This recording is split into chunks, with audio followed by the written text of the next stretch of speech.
You know, in some medical emergencies, the biggest enemy isn't the disease itself, it's the clock. And today, we are going to break down one of the most high-stakes races against time you'll find in any hospital. So let me ask you this. What do you think is the deadliest overreaction in the human body?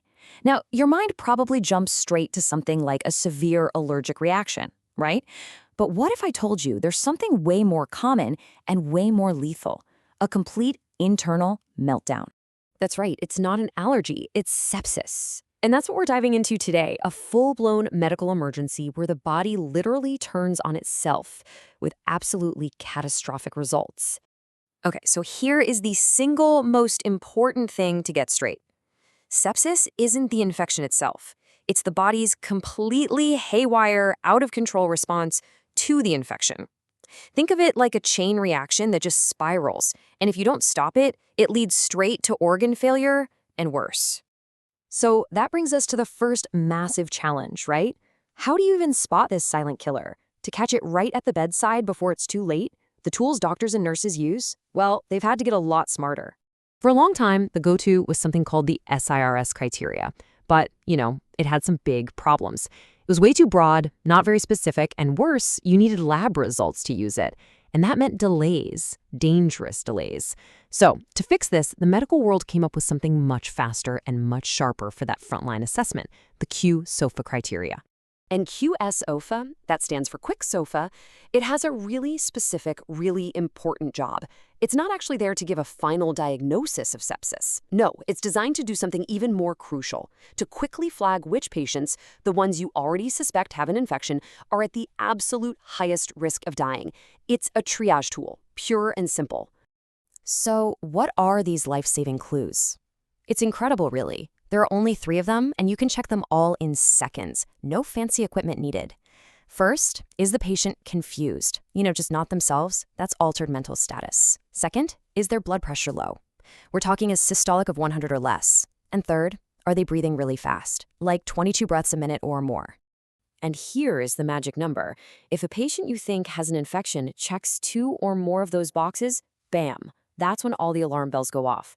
It's a huge red flag for a high risk of death, and it triggers an immediate all-hands-on-deck emergency response.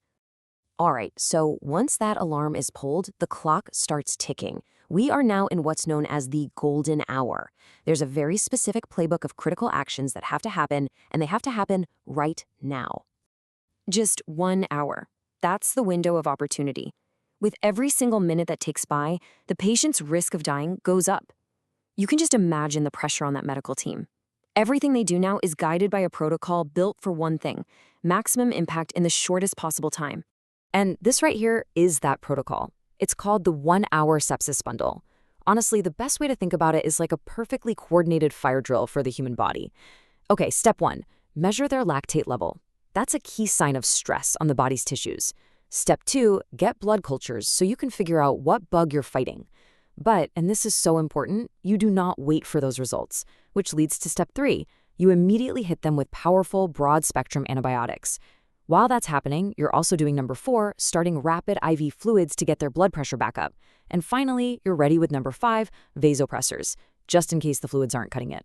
Okay, so after that initial whirlwind of activity, the team has to take a breath and face a huge decision point. They've thrown the first punch, right? They've launched that first wave of treatment. Now they have to figure out, is it actually working? And that assessment is going to determine every single thing that happens next. So they've pushed that big bag of IV fluids. Now what? The single most important question running through every clinician's mind is pretty simple. Is this patient fluid responsive? In other words, are they getting better or are they not? And this question leads them down one of 2 very different paths. On one path, you have the fluid-responsive patient.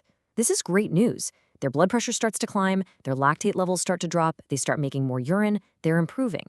But on the other path, you have the fluid-refractory patient. And this is where things get serious. They're not getting better. Their blood pressure is still dangerously low, even with all those fluids. This is a massive fork in the road. Now, for that patient who's fluid refractory, just pouring in more and more fluids can actually backfire. It can do more harm than good, causing something called fluid overload. So the team has to pivot fast. They need to switch to a different, much more powerful tool to keep the body going. And that tool is called vasopressors. They're incredibly potent medications that do exactly what it sounds like. They press on the blood vessels, squeezing them to drive that blood pressure back up. The target here is to get what's called the mean arterial pressure, or MAP, to a safe level, at least 65. Why?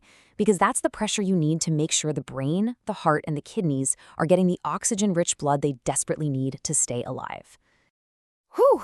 Okay, so we've walked through how to spot sepsis and what that immediate frantic response looks like. Let's wrap this all up by boiling it down to the absolute non-negotiable rules for winning this fight. Think of these as the key takeaways straight from the front lines. Rule number 1, and this is the big one: antibiotics first, no delays. You get the blood cultures and then you immediately start the broad-spectrum antibiotics. You do not wait for lab results, you do not wait for a CT scan. Every single hour you wait, the mortality rate skyrockets. Rule number 2, don't go crazy with the fluids. Yes, that initial fluid bolus is absolutely critical, but after that, you have to constantly reassess. See, fluid overload is a very real danger. Giving too much can be just as bad as giving too little. The team has to know the precise moment to stop the fluids and switch to pressors. And that brings us to our final rule, which is so important. Pressors are not the enemy. You can't think of them as some last resort Hail Mary pass. They are an essential, life-saving tool for protecting the organs. When a patient is not responding to fluids and their blood pressure is in the tank, you have to start pressors, and you have to start them promptly. When you boil it all down, everything we've talked about really comes down to just one thing: speed. Speed of recognition and speed of treatment. The race against sepsis doesn't start in the ICU. It starts with spotting those first subtle signs. So the final question I'll leave you with is, do you know the signs?